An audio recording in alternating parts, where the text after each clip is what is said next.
beberapa mega proyek lobi Yahudi Zionis internasional yang gagal. Satu adalah proyek normalisasi, yaitu bagaimana dari beberapa tahun lalu Israel gencar untuk melakukan normalisasi dengan negara-negara, khususnya negara-negara yang dihuni kaum muslimin, dengan melobi pemerintahan-pemerintahannya. Tetapi hanya segelintir di Timur Tengah yang ikut normalisasi, bahkan sudah notabene menjadi sekutu bagi Israel. Di saat gencar untuk melakukan hal itu, tidak terkecuali juga kepada Indonesia dan banyak negara dunia, ketika para agen-agennya baik dari kalangan politisi, akademisi, agamawan yang berada di mancanegara, yang mendapatkan kucuran dana dan segala fasilitas keuntungan dari mereka, bekerja keras di lapangan untuk bisa berhasilkan proyek itu sendiri, digagalkan secara mentah-mentah oleh pemerintahannya sendiri. Itu apa yang terjadi dengan kezaliman yang mereka lakukan di hadapan mata dunia, menjadikan subjek ini tidak bahkan dibahas lagi. Subjek yang gagal, bahkan agen-agennya sudah tidak tahu untuk melakukan apa. Karena apa yang dilakukan, segala propaganda, segala narasi-narasi yang telah dibangun, segala upaya, baik itu antar pemerintahan maupun pendekatan masyarakat, bahwasannya yang menggambarkan bahwasannya mereka adalah orang yang suka damai dan bahkan baik terhadap umat Islam, itu semua secara jelas dan gamblang adalah omong kosong belaka. Dan secara nyata yang mereka lakukan terhadap Palestina dan juga kezaliman-kezaliman dengan proksi-proksinya di mancanegara telah menjadi jawaban bahwasannya hal itu adalah hal yang mustahil. Para agen-agennya dan orang-orang yang bekerja untuk mereka, lobisnya juga tentunya merasa kecewa dan sia-sia. Bahkan sebagian namanya juga sudah kadung hancur untuk sesuatu proyek yang gagal ini. Digagalkan oleh mereka sendiri, oleh rezim apartheid Israel sendiri. Yang kedua adalah dari sebelumnya, yaitu bagaimana mereka ingin membangun dan menghancurkan negara-negara yang dihuni oleh mayoritas kaum muslimin, khususnya di Timur Tengah, khususnya yang menjadi backbone atau tulang punggung untuk perlawanan Palestina, yaitu Syria, Irak, dan sekitarnya, yaitu dengan mendirikan ISIS dengan memakai dan menggunakan bendera-bendera Islami dan juga slogan-slogan Islami, slogan kekhalifahan dan seterusnya. Namun akhirnya malah memperkuat persatuan umat Islam tanpa melihat kemazhaban, tanpa melihat kesukuan. Mereka saling bondong-membondong melawan ISIS dan menjadi berpengalaman dalam melawan agresi, baik itu yang hadir dari luar ataupun dari dalam, selama sekian tahun lamanya.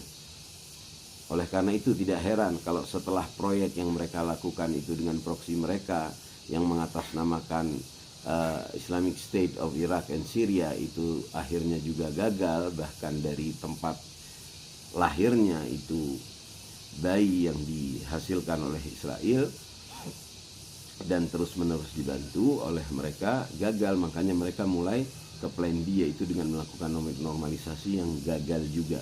Yang ketiga, bahkan hal yang jauh lebih lama, jauh lebih lama dari sebelum adanya State Israel, yaitu apa? Yaitu upaya untuk menghasut dan mengadu domba antar umat agama, khususnya yang terbesar dan yang paling berkembang, cepat berkembang, yaitu Islam dan Kristen.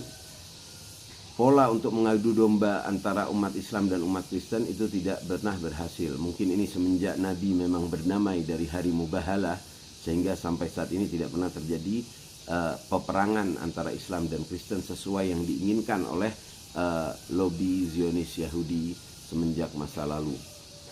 Karena itu adalah hal yang diharapkan, dan kebencian mereka terhadap Kristen dan terhadap Islam sudah jelas, sangat jelas. Sehingga yang terjadi hanyalah konflik-konflik antar anggota-anggota umat yang fanatisme dan tidak menjadikan hal ini suatu peperangan dunia yang besar antara Islam dan Kristen yang tentunya akan menguntungkan mereka. Itu tidak pernah terjadi, alhamdulillah. Adapun perang salib ya masanya hanya segitu, dan itu pun regional dan sifatnya lebih politik walaupun menggunakan isu-isu sara. Begitupun juga halnya dengan Sunnah dan Syiah. Sunnah dan Syiah mereka bakar sangat lama, khususnya setelah berdirinya pemerintahan Saudi di Hijaz, di tanah Arabia, dan juga kemudian munculnya revolusi Islam Iran di Persia. Itu sangat getol, sudah puluhan tahun mereka mengucurkan dana besar dan segala upaya mencetak agamawan-agamawan dan para ustadz-ustadz yang sebegitu fanatisnya untuk mengusut perpecahan antara Sunnah dan Syiah, bahkan ingin menjadikan suatu hal yang menjadi peperangan dan tidak ada kesatuan. Itu pun juga telah gagal, karena faktanya di dunia nyata mereka saling tetap bersatu, tetap berkomunikasi, tetap bersama, walaupun ada perbedaan-perbedaan dan kadang bisa dikatakan juga perdebatan, ikhtilaf, tapi tidak sampai memecahkan satu sama lain, dan bahkan semakin hari semakin kuat persatuan antara umat Islam, kecuali yang masih sibuk di dalamnya untuk menghasut urusan kemazhaban dan urusan isu-isu ikhtilaf. Masih juga gagal, dan insya Allah akan terus gagal dan tidak pernah berhasil, juga menjadikan Iran, Cina, Rusia sebagai musuh, mutual enemy bagi dunia, bagi seluruh pemerintahan dunia. Propaganda ini dan segala yang mereka upayakan, bahkan ke dalam literatur bagaimana Cina pemahaman soal Gog dan Magog ataupun Ya'juj Ma'juj dilimpahkan kepada Cina, Mongol dan Tartar. Itu adalah suatu penyusupan dari Yahudi Zionis dari semenjak masa-masa berabad-abad lalu. Padahal yang secara nyata Gog Magog dan tiada lain adalah keturunan setan yang akan menguasai dua tempat suci khususnya Palestina, yaitu Masjidil Aqsa. Sehingga itu jelas dan saya sudah tuangkan di buku maupun postingan-postingan kita yang sebelumnya. Kemudian juga Iran yang dijadikan ancaman bagi negara-negara Arab, sehingga negara-negara Arab itu membayar upeti atau mereka melihat besar Amerika, Israel dan segala lobby yang mereka miliki. Mereka pun mau dari abad-abad lalu, sehingga pemerintahannya langgeng. Jadi yang dijadikan mutual enemy bagi Timur Tengah adalah Iran, yang sama sekali tidak pernah menyerang ataupun memerangi, dan itu hal yang sudah clear jelas. Bahkan approach-nya juga ingin mengajak persatuan. Masyarakat di negara-negara Arabia yang mana ditakutkan dan diangkat isu-isu kesukuan Arab, Persia dan lain-lain, dan bukan Sunnah Syiah, itu sudah semakin hari semakin memudar. Suatu hal yang tidak berhasil, jauh dari berhasil daripada yang mereka harapkan. Walaupun sebagian masih aja kena tentunya dengan isu-isu ini, sehingga bahkan dengan penyerangan yang terakhir ada yang mengatakan bahwasannya hal ini hanyalah masih sandiwara Iran dengan mereka.